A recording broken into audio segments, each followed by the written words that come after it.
Hi everyone. So welcome to the second part of my 5 core ideas series here. So last week I put the first half of it, or the first 2 ideas of kind of my 5 core philosophies that I have towards writing. I mentioned obviously in last week's video that I want to start these lessons with kind of the core fundamentals and sort of habits and ideas that I want writers to adopt. Obviously, like I said, as these months go on, I'll do more kind of in-depth things in different areas, but the habit is really the most important thing, and having an understanding of the fundamentals of what I've been talking about for about the past 8 months, sort of all condensed into 2 videos, I think will make things a lot easier to understand. So we're going to pick up right where I left off last week. So number one, this ties into the prior video about focusing on having strong first drafts, which is focusing on your sentences. This is huge. I very much like the strong first draft, where I say you need to write consciously and be very deliberate about what you put down. The sentence level is where the war is won. If you want to think of writing in those kind of terms, right? People talk about often, take care of the small things, big things take care of themselves. That expression, that tends to be very true for writing. The more you can focus on the small things, ideally, getting so focused on just word selection and word choice. But I know for myself, and I know for a lot of people as well, that might be a bit too neurotic. That might be a bit too intimidating at kind of maybe at the level that you're at for writing. The sentence level is something that seems a lot more manageable. So focusing more on sentences seems really kind of the most distilled and most lowest common denominator base that you want to have for your writing. So if you can focus on the sentence level, everything else develops from there, because it is the building block of everything else. If you get rid of word choice being the smallest building block and start at the sentence level, everything comes up from there. So when I talk about writing sentences, I'm talking about writing very consciously, like I said, and also being very clear. When I say clarity, have your sentences say what you want them to say. And this sounds weird because you're probably thinking, well, yeah, duh, my sentences say what I want them to say. That's why I write them out. But is what you're trying to write clear? And specifically, are both what you're saying directly and what you're implying coming across is clear? A lot of good writing, and really the best writing, is writing by implication. It's writing where the sort of implied, where there's a sort of implied message inside the writing itself. It's very much the same way that you can get subtext from writing. Same thing with your sentences. When you can write something and have it say one thing and have it imply something deeper, that's mastery. That's what wins you awards, basically, right? So are your sentences being clear in both what you're saying and what you're trying to say directly, and what you're trying to sort of imply by your sentences? If not, go to a simpler sentence. Being very simple, writing more simple and a lot more smaller and shorter sentences will beat writing longer ones. And this is something I'm very guilty of. I tend to write very long run-on sentences. I tend to, kind of mix these up with kind of a stream of conscious thought, because that's the way my characters tend to think. And what happens is these very long, strong out sentences, and they don't sound as good as if you made them punchier. They don't sound as good if they were, the sentences basically that were very, very constricted, because a lot of the meaning gets lost in the length of them, and they're not saying what I want them to say. They're not getting the message across basically as succinctly as if I had 3 individual sentences that were short, as opposed to one long run-on. Obviously, if you yourself are like the next William Faulkner, go right for it. I myself am trying to actually build up my skill at writing longer sentences. I'm trying to sort of redevelop that skill, because I do enjoy writing long sentences that are very flowy.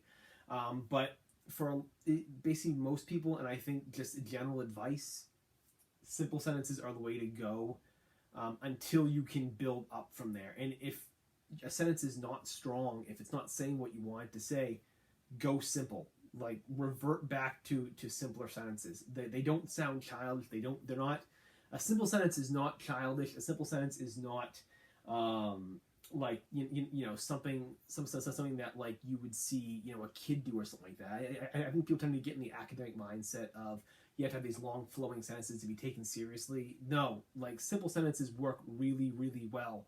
One of my favorite books, actually, I'll just pull up the library here. One of my favorite short story collections, is by Otesha Moshfegh. It's called Homesick for Another World. If you read this book, every sentence in here is awesome. Every sentence is absolutely magnetic, and they are all short sentences. There's very few run-ons. A lot of them are very short, very punchy, and there's a lot of rhythm to them as well. That is the other core thing, is the idea of having sentence rhythm and sentence variation, getting more into that. As you focus on your sentences, you'll understand, the natural cadence of your reading, and that is something that you need to develop, and that's really a core idea of writing, is focusing on those sentences. Last point is avoiding sentences that are weak. And when I say weak, I'm referring to sentences that are generally fillers. Fillers or ones that are there to kind of just support a prior sentence. Ones that don't really do anything. They just sort of add, like, they're sort of there basically to almost connect different sentences together. Get rid of those. Like, avoid ones that are very weak. You can have gaps in your sentences. Basically, you don't have to say every individual small thing. You can have jumps in time, jumps in topics. You can have certain gaps basically between sentences. They don't need to always be connected by like these sort of connecting sentences to make everything go. Your sentences are not like train cars. I know when we watched Schoolhouse Rock as a kid, about the conjunction that always comes to my mind when I think of like sentences that are very weak. We try to make them like these little box cars that are all sort of like connected together. You can have gaps. You can have gaps. If there's a weak sentence, cut it out and see if what you're trying to say still works. See if the rhythm still works. See if the story, see if what you're trying to do in that paragraph still works. Generally, it will. And if not, you can usually just modify the sentences that are still remaining to make them work. So again, avoiding the filler, avoiding things that are not really, sparkling, right? Sentences that just do not stand out on their own. Try and cut them out. Next thing, the fourth idea is know your character first. Okay. Specifically, do this during the drafting stage. I've mentioned in a prior video, I think I did like a 2 or 3 part video very early on. This is me kind of circling back to it. But before you draft, if you're a plotter, if you're a pantser, whatever you are, know your character first. You need to know your character. And this is true regardless, obviously, of either style. And this is true when it comes to writing to understand them. And what I mean by that basically is that if you're like me, sometimes you write stories or you begin writing a story basically to kind of discover your character first. Like you write out the first half of the story to kind of figure out your character. If that's your process, that's absolutely fine. I myself have done that before. My novel Tarot, which I've talked about endlessly, it seems on here, was discovered that way. I did a whole I spent 6 months writing it, and then did a backstory exercise on a different story, and the backstory ended up becoming the main thing. So you can discover these things as you go along. But throughout the process, the earlier you can figure this out, the better you are. And that's really the core of all your writing, is knowing your character. And when I say know your character, what I'm talking about specifically is what do they want and what they actually want. Okay, I've given the example before of like Harry Potter, right? If someone said, all right, what does Harry Potter want, right? We'll just do the I guess the first one or the overall series, right? It's kind of the same thing. So what does Harry Potter want? Well, if you are reading it just directly, he wants to stop Voldemort, right? He wants to defeat Voldemort. But now, what does he actually want, right? What does Harry Potter really want? Well, he wants a family. He wants someone to love him. He wants that love that his parents, their deaths basically put that hole, in his life that he needs to basically get filled by some sense of family. Very brilliantly, this was shown when he looked in that little mirror there in the first book, where he sees his parents, the deeper, like the deepest desire, whatever it shows. That's literally, basically what he wants. So that's a very good way to show it in a book.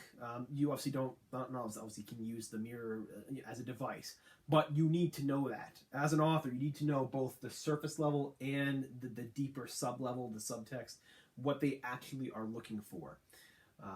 And so before you draft, before you begin your story, as early as you can, I implore you, discover your character first. Know their wants and desires. From there, you can make the plot. You can plot out the, A, B, C, D, whatever happens, all the way to the very ending. You can do your little act, 3-act structures, whatever it is. But you need to know your character first. You need to know because only then can you know what their goals, what their desires are, and only then can you know what sort of obstacles you can put in their way, and then create a story of how they can achieve it. I'm going to end up doing a series next month specifically on this, where I'm actually going to go through a series of exercises over the course of that month that you can basically implore to help discover your character. As we get into the fall, I know it becomes like the writing month, right? NaNoWriMo's in November, so I want to get this sort of out for everybody here in case anyone's looking to do Nano in a few months, that you can kind of use this as a tool. So keep an eye for that next month. But for now, just know that knowing your character first before you write is, I think, crucially important. And the last thing is read.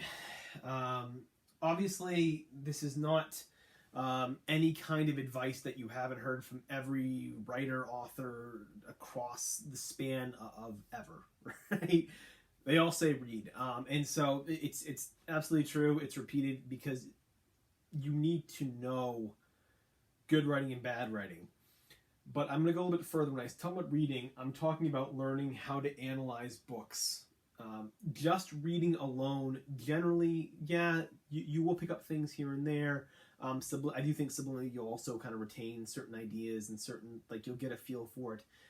But really, I mean, I can't see someone getting as far as they can unless they learn how to analyze books. And when I talk about analysis, I just mean learning how to take an author and dissect their style, almost like if it was like a house, basically, and you had a home inspector go through the house, and they went through and they were like, okay, we're going to inspect the walls here, and we're going to go up in the attic, we're going to check the basement, I'm going to look at all these different things and tell you exactly what's wrong with it. Learning how to do it with books is important. Learning how technique they use, because only then, once you learn the technique, can you yourself take the technique and apply it to your writing. So learning how to analyze everything from words, sentences, paragraphs, obviously dialogue obviously comes into there, descriptions, metaphor, simile, symbolism as a general rule there. I mentioned subtext before, learning how certain writers use subtext. Learning how to construct these ideas and take them away and understand how authors use them is how you can translate and use it yourself. When people say steal like an artist, that's what they're talking about. They're talking about learning how to analyze another person's techniques and how you can then apply it. Learning how to break down specifically how that works. I did do a quick, video before on just the general idea of how to apply this, but it just comes with practice. This is something that just comes, you need to just learn how to read and learn how to read, not as a reader, but read as a writer. You need to learn how to read not just for the information, not just reading basically just to take away the information, not reading just for the entertainment of sort of, kind of creating this world in your head from the author's words and kind of creating this picture in your mind and enjoying it, but going deeper. It's very much like the magician, basically, right? If a magician goes to another magician's magic act, they're not going to watch the magic act and be amazed by it. They're going to be studying the act and going, oh, that's how they did this trick. Okay, he's doing this trick over here. You have to develop the skill of doing that yourself. You need to be able to do it with books. You should be able to pick up a book basically and just go, oh, the author's doing this and the person's doing this. And this is true of any art form. Someone that wants to be a filmmaker watches TV and movies. They're not watching it for the entertainment. They're not dazzled by the entertainment they see in front of them. They are looking at, oh, okay, so the lighting's over here. Oh, that's okay. Dialogue. Oh, yep. So the blocking's going over here.